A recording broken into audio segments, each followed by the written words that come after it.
আসসালামু আলাইকুম। সবাই কেমন আছেন? আশা করছি যে যেখানে আছেন ভালো আছেন, সুস্থ আছেন। আমরাও আল্লাহর রহমতে ভালোই আছি। তো অনেকদিন পরে চলে আসলাম ক্যামেরার সামনে। এখন তো বেশি একটা আসার সময় পাই না। তো তাও মাঝখানে একটু ভিডিও দিছিলাম ভালোই, দু একদিন গ্যাপ দিয়ে দিয়ে। আর এখন অনেক দিন পরই আসলাম, প্রায় 10 দিন পর আর কি। তো সবাই কেমন আছেন? সবাই তো মনে হয় আমারে ভুলে গেছেন। আমি আসলে কাউকে ভুলি নাই, একটু ব্যস্ত ছিলাম, এখনও ব্যস্ত। আম, কতদিন ধরে একটু খুবই ব্যস্ত।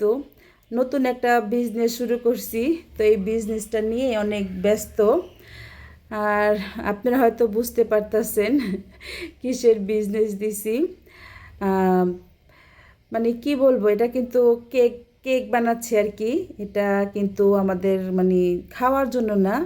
তো এটাই হলো আমার বিজনেসটা, কেকের। তো আপনারা তো সবাই জানেন, আর যারা আমার একদম আগের থেকে আমার ভিডিও দেখে আসছেন তারা জানেন আমি টুকটাক কিন্তু আমি কেক বানাইতে পারি। অনেক অনেক কেক কিন্তু আমি ইউটিউবে বানাইছি, নিজেদের ঘরে খাওয়ার জন্য। তো এখন তো মনে করেন ঘরে বসেই থাকি, তো ভাবতাছি নিজে কিছু একটু করার চেষ্টা করি। প্রথমে তো ব্লগ বানাইতেছিলাম, তো ব্লগ দিয়ে তো কোনো কিছু হচ্ছে না। ভিডিও তো অনেকদিন ধরেই করতেছি, আপনারা সেটা জানেন। তো কিছু তো একটা হচ্ছে না। তো এখন বুঝলাম যে আচ্ছা, হয়তো আমার ভিডিও দিয়ে আমি কিছু করতে পারবো না।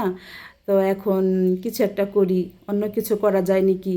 এখন তো মেয়েরা ঘরে ঘরেই অনেক কিছু করে, যায় যে যেটা করতে পারে। কেউ সেলাই মেশিনে কাজ করে, কেউ হয়তো মানে এই কম্পিউটার, তারপরে হলো মোবাইল বা ল্যাপটপ, এগুলো দিয়েও কিন্তু অনেক কিছু ঘরে কাজ করা যায়।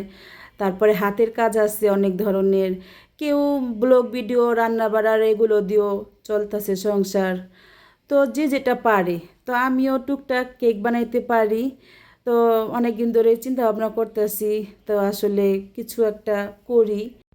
কি আর করব, ভাবলাম যে কেকই বানাই। আমি যেহেতু টুকটাক কেক বানাতে পারি, তাই মানে মাহিদ আমি আমরা দুজনে পরামর্শ করেই অনেক ধরনের পরামর্শ দুজন মিলে আমরা করছি।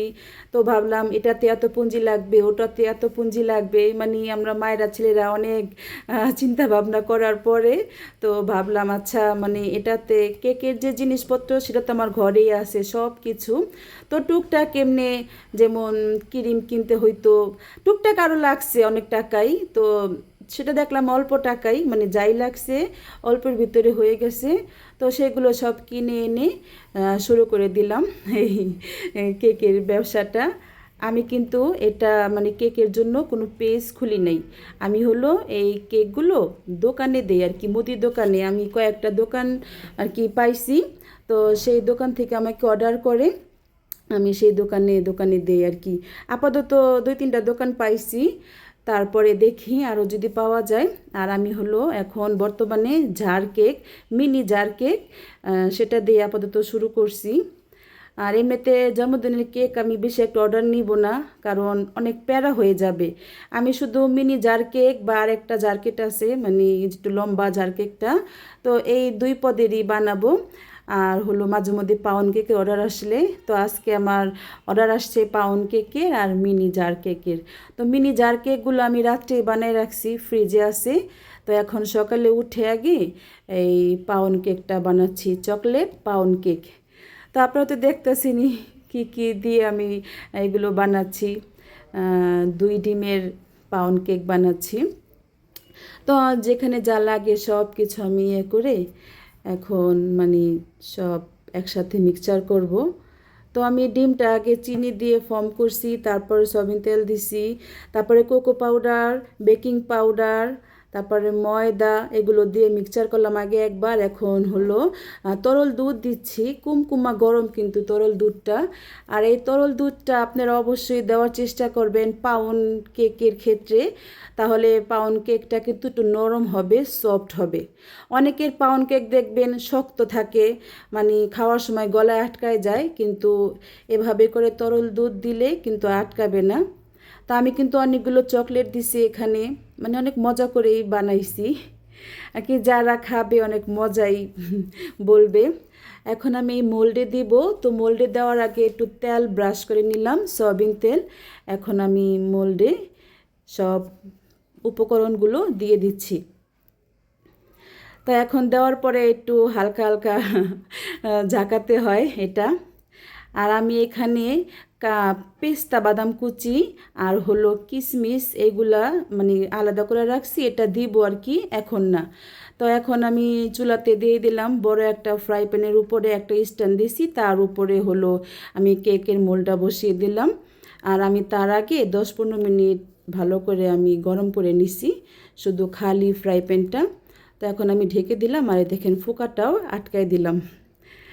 তো এইভাবে করে আমি 10-20 মিনিট পরে আমি এই যে পেস্তা বাদাম আর হলো কিশমিশটা আমি দিয়ে দিব, এই যে দেখেন। তো 20 মিনিট হয়ে গেছে, আর দেখেন কেকটা সুন্দর ফুলতে শুরু হয়েছে। তো আমি প্রথমেই দেই নাই, প্রথমে দিলে তাহলে পেস্তা বাদামগুলো সব কেকের ভিতরে আর কি পড়ে যায়, তাই আমি সব সময় একটু মানে পরে দেওয়ার চেষ্টা করি, তাহলে এইগুলো একদম উপরে ভেসে থাকে, দেখতেও সুন্দর লাগে। আর খাওয়ার তো মজা আলাদাই, মানে খাওয়ার সময় তো মজা লাগবেই।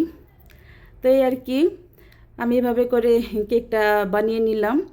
আর একটা কেক বানাইছি, মানে অফ ক্যামেরায় একটা বানাইছি, এই পাউন্ড কেকই, আর হলো এই ক্যামেরাতে একটা বানাইলাম। তো ভাবতাছি যে অনেকদিন ধরে ভিডিও দেই না, আজকে থেকে ভিডিও শুরু করি আর একটু জানাই আপনাদের আমি যে নতুন বিজনেস শুরু করছি। দেখেন কেক হয়ে গেল, আর কেমন হয়েছে কেকটা। আর এটা হলো আমি অফ ক্যামেরায় করছি ছোট ছোট পাউন্ড কেক। আর এই দেখেন মিনি জার কেকগুলো, এটা কেমন হয়েছে দেখেন। তো এই আর কি আমার ব্যবসার মানে কি বলে ব্যবসার জন্য আর কি এগুলো বানাইছি। এখন আমি পিস পিস করে দিচ্ছি। তো অবশ্যই সবাই কমেন্ট করে জানাবেন কেমন হলো আমার মিনি জার কেকগুলো। আর আপনারা যদি রেসিপি দেখতে চান মিনি জার কেকের, অবশ্যই আমি রেসিপি দেখাবো আমি কিভাবে বানাই। মিনি জার কেকগুলো কিন্তু চকলেটের ফ্লেভার আর কি। আর এখন আমি এই যে কেকগুলো পিস পিস করতেছি, আর দেখেন কতটা সুন্দর হয়েছে, আর এত নরম সফট হয়েছে কি বলবো। তো যারা যারা খেতে চান আমার হাতের এই কেকগুলো, যারা কেরানীগঞ্জের ভিতরে আছেন অবশ্যই আপনারা জানাতে পারেন। তো কেরানীগঞ্জের ভিতরে হলে আমি দিতে পারবো। আর কমেন্ট করে কিন্তু জানাবেন কেমন হলো আজকের ভিডিওটি। আর এরকম কেকের ভিডিও কারা কারা দেখতে চান। ভিডিওটি ভালো লাগলে লাইক দিবেন, কমেন্ট করে জানাবেন। আর যারা এখন আমার চ্যানেলটা সাবস্ক্রাইব করেন নাই, সাবস্ক্রাইব করবেন। তা আজ এই পর্যন্তই। ভিডিওটি ভালো লাগলে কিন্তু অবশ্যই আমাকে জানাবেন। সবাই ভালো থাকবেন, সুস্থ থাকবেন, আমাদের জন্য দোয়া করবেন। আল্লাহ হাফেজ।